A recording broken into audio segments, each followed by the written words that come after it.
Hi, everybody. By now, you're probably pretty tired of just all the correspondence that we've been sending out to you, emails and videos and different things along that line. So I guess I'll apologize in advance because here's another one.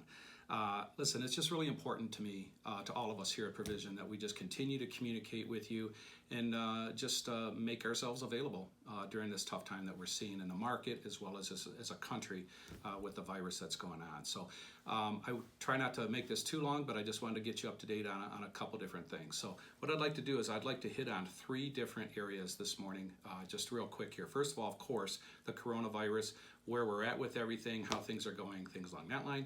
Secondly, as you would imagine, the market and the economy, what do I see going on? And then lastly, Provision Financial. What are we doing on a regular basis here, on a day-to-day basis, I should say, to keep all of us safe, as well as any clients and vendors and things like that are coming into the office. So, okay, with that, let me just go ahead and jump in.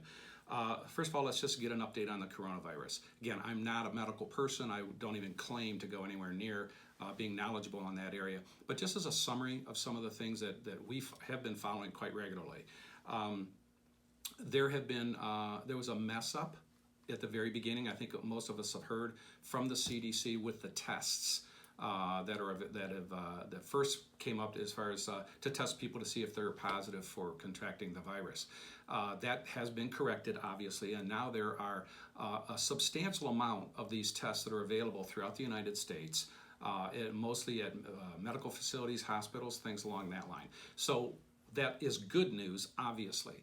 But with that good news, my fear, I guess, is that there's also going to be some potentially bad news from that. And what I mean by that is, with the additional tests out there, that just simply means that more people are going to be tested, right? And with that, it's a foregone conclusion, you guys, that the more tests that are made or taken, we're going to find more and more people here in the United States that have contracted the virus. Okay, hopefully that is not nearly as bad as what some projections that we've heard, but we have to open our eyes to that the more tests that are out there, more people are going to be proved to be positive with that. And that's something that could, again, continue to make the market a little bit crazy or skittish, if you will. So what are some of the things that have been done? Well, again, a lot of this information I'm sure you're aware of, but I just want to pull it all together in one quick video for you.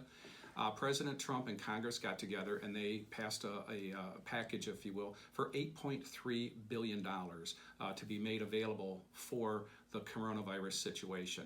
Those are covering things like containment and prevention of the spreading of the disease any further, research, purchasing medical supplies just throughout the country, telehealth services, and several other different areas.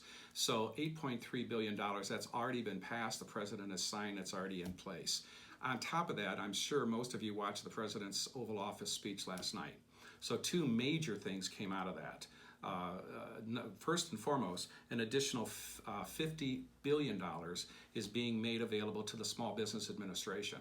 Why this is important is because, again, as you and I potentially maybe don't, certain things that we don't go out to eat as much because we're fearful of different things, a variety of different things that we're hearing about. Small businesses are hurt, so they're not looking at a bailout. What they're looking at through the additional $50 billion are loans that are going to be available to small businesses on a low interest rate basis to, again, just help them get through this time. So the $50 billion on top of the $8.3 billion.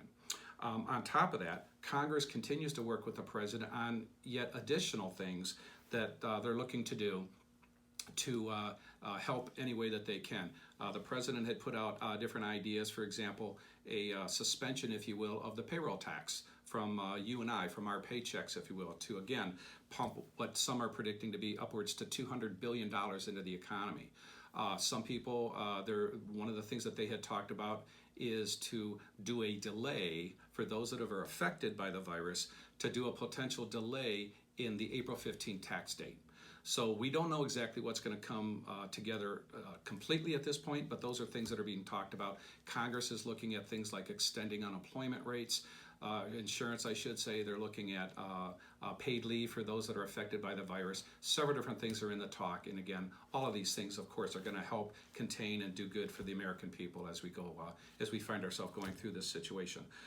The second major factor that came out last night in the president's speech is, of course, the travel ban that will begin Friday night at midnight. All flights coming from Europe will be banned. That's with the exclusion of the United Kingdom, but the rest of Europe, 100% of flights are paused for the next 30 days. So that, of course, is on top of the additional, the flights that are coming from China. That's been several weeks that there's been a ban in place on that. Okay, so let's move forward and talk about the economy. So Wednesday officially, we hit a bear market. So what do I mean by a bear market? Again, we talked about this several times when we get together in our meetings. A bear market is defined as any time the market drops 20% or more from its recent high. So the Dow Jones, the S&P 500, and the NASDAQ are now all officially in bear market territory. Okay, so it's out there, we've done it, we've broke the bull market. Okay, that's been going on for almost 11 years. Okay, but what does that mean for your portfolios? Please keep in mind, when you talk about the Dow Jones, the S&P 500, any of these indices, what they are is they are strictly a particular asset class. So for example, the S&P 500 is 100% large companies stock that from the United States. There's no international investment, there's no mid cap or small cap, any diversification. So when you see the rates of return and you see that these indices have hit bear market, that does not necessarily align to your portfolio. So let me move to that topic. All of the portfolios that we put together for all of you are in fact very diversified. We believe in asset allocation, and what that simply means is many of you will have a 60-40 allocation in your portfolio.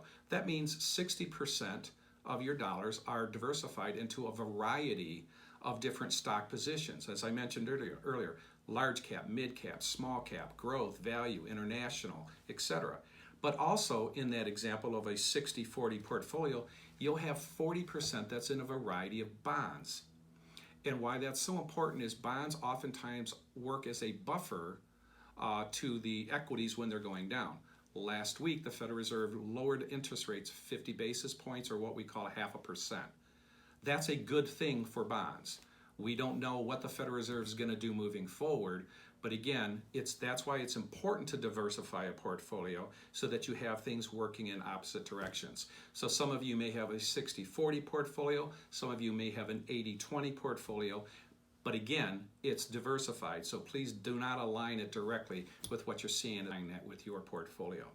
Keep in mind, we can, as we do when you come in for account reviews, we're able to provide for you what is the internal rate of return on your portfolio, specifically year to date. We're more than happy to provide that information. So again, to kind of remove the fear of what you're hearing on TV or throughout the news.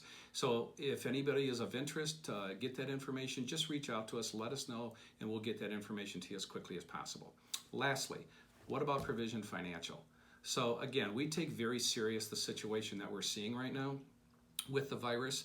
And again, nothing personal, but we have been, not only ourselves, we're concerned about making sure that we stay healthy and that everything is sanitized for our benefit, but also as clients and vendors are coming in and visiting with us, we want to make sure that they stay safe as well. So again, no matter who the client is that comes in, afterwards we are sanitizing all the common areas, our reception area, our desks, chairs, you name it, everything that could be available to a client. We want to make sure that it's sanitized after each meeting so that everybody stays as safe as possible. However, for several years now, we have many clients that I do online appointments with. We do it through a program called GoToMeeting. Clients are able to get onto their computer, their tablet, even their iPhone actually, and they can see all the documents online that I do when we meet face-to-face in the office. And then we speak over the phone and basically can do a complete account review online. I share this with you to say, if that's something, if you have an account review coming up in the next several weeks and you would prefer to do an online meeting, please understand, I completely get it and I respect that. We just ask that you let us know, and we'll go ahead and get that all set up. It's very easy. We do it literally every week with several different clients. Lastly, let me close with this. All of us here just really want to say thank you. We know this is a tough time. It's a scary time. We do not take lightly and we greatly appreciate the trust and the respect, or I should say the trust and confidence that you place in us on a year-to-year basis. So thank you for your business, and again, please feel free to reach out to us with any questions or thoughts that you might have. Thank you.